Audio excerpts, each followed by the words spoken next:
Hey everybody, it's Kevin from Twin Talk, and today we're going to be talking all about Aquaman.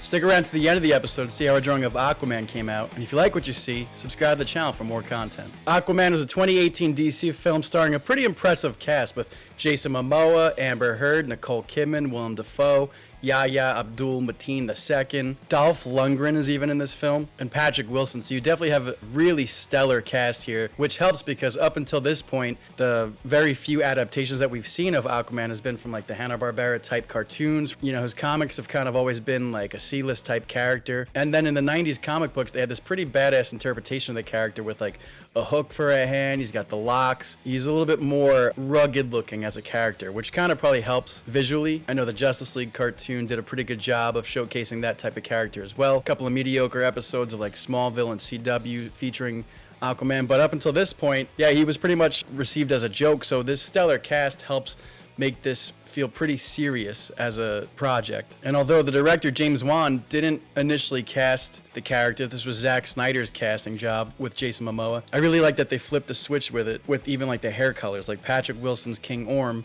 is usually the dark hair, and Aquaman is obviously, you know, the blonde, bright skinned.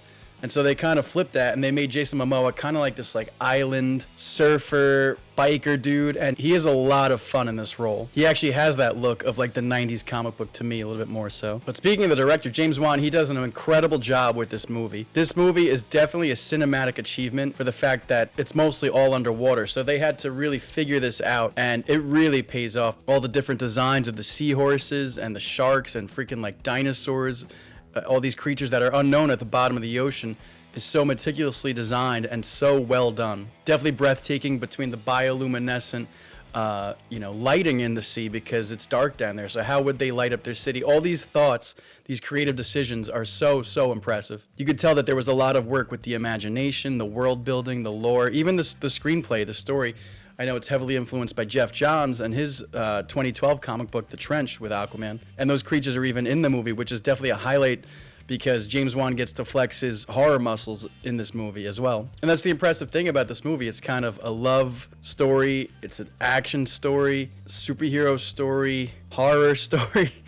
At one point, we're doing like an Indiana Jones globe-trotting adventure, journey of discovery. There's a lot happening in this movie. It's a very long movie. That's one of my gripes with the film, but for the most part, it really pays off for an enjoyable, entertaining film. The humor works, and there's even a few scenes where it reminds me of like Lord of the Rings or Star Wars epic type battle. Visually, this movie is stunning. The choreography, the cinematography, the segues and the cutscene transitions are impeccable. The production design, these set designs are so believable. The suit designs are some of the best I've ever seen. And the soundtrack is also really good. The composer, Rupert Gregson-Williams, he does a really good job with the sound here. A pretty motivating and moving theme song for Arthur Curry. And as far as villains go, Black Manta is always a welcome addition. They kind of set up his origin. He's kind of like half the story here. And then the overall story is King Orm, the Ocean Master, which is really cool to see these two iconic characters live action. Yahya Abdul-Mateen II was a great casting choice. He fits the role of Black Manta very well. I like that they kind of give him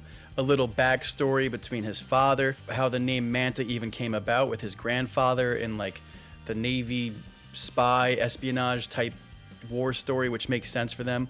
This life of piracy. You see that they're pretty ruthless, but then you kind of feel for them. Aquaman gives it right back to him, and he kind of looks like a douchebag to the villains. Meanwhile, they're a complete douchebag, so it sets up this like revenge story. I really like the prototype suit of Black Manta and how he kind of gets these like Atlantean upgrades, and we see how he's able to kind of go toe-to-toe now with Aquaman, which makes for incredible fight sequences. That's got to be my favorite scene, is that battle in, I think it's Sicily, Italy. The vibrancy of that scene, the stunt choreography, the cinematography of that, the one-take action sequences is so damn impressive. The Atlantean like armor is a really cool design. I almost wanted to play this in like a video game. That's how cool this is. And just seeing Black Manta use his eye beams is always incredible to witness. But as for the other villain, Patrick Wilson as King Orm, Ocean Master, he does an incredible job with his acting here. He's kind of like an anti-hero, I guess, because he's doing bad things in the name of the good for his society, which is a great take. He doesn't necessarily hate Aquaman, but he's going to do what he has to preserve Atlantis. Almost like General Zod in Man of Steel, to like the most extreme extent possible, which makes him the villain. But just more incredible suit design, that mask with like the shell, exterior is just so damn good. The like bookended battles between King Orm and Arthur with the tridents and what it means to be the king and earning that title and how it bookends is so well done as well thematically. Which, speaking of, Aquaman's suit is absolute perfection as well. The way they were able to take this orange and green dorky looking suit and make it look like armor and like, the scales and the shells of sea creatures, again, it's just mind-blowing. Amber Heard, private life aside, she does a fine job here in the role. A nice showcase of Mera's powers in Italy as well when she takes the wine, a mega pint of wine, and she absolutely destroys the Atlantean soldiers. Their chemistry I thought was pretty earned throughout the movie, this whole, again, journey of discovery, how she's kind of helping Aquaman see his potential and he kind of falls for her in the process, and they kind of have this bond and romance I thought was a pretty good payoff. As for my negatives of the movie, I love this movie. I really, really do. But it is a little long. They could have shaved off maybe 10 minutes. Maybe don't do so much globe-trotting. Maybe remove one of the MacGuffins between the bottle, going to the desert. It's all a bit much and feels a little bit bloated. It's kind of hard for a rewatch because the movie's almost 3 hours long. And your attention span, you might find yourself thinking about, what you got to do during the week. So it's a bit tough in that regards, but for the most part, I think it works pretty well, even with the movie's length. The one thing I really don't like is this introduction of this obsessive nautical researcher, the Asian guy, I forget his name, but he's playing this guy who's obsessed with finding Atlantis, almost like Michael J. Fox in the movie Atlantis.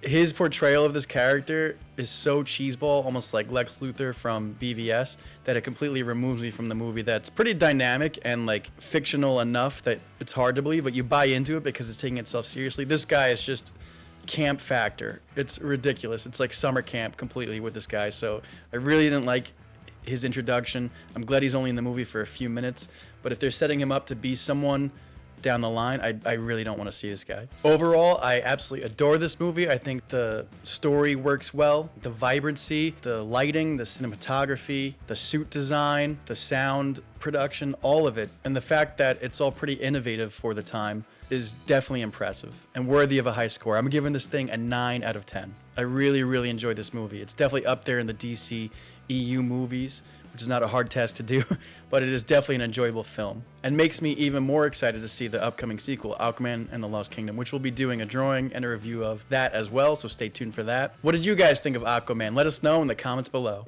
Anyways, that about wraps up today's episode of Twin Talk. If you like this video, give it a thumbs up, comment below to join the discussion, and don't forget to subscribe to the channel for more content. See you next time. Peace!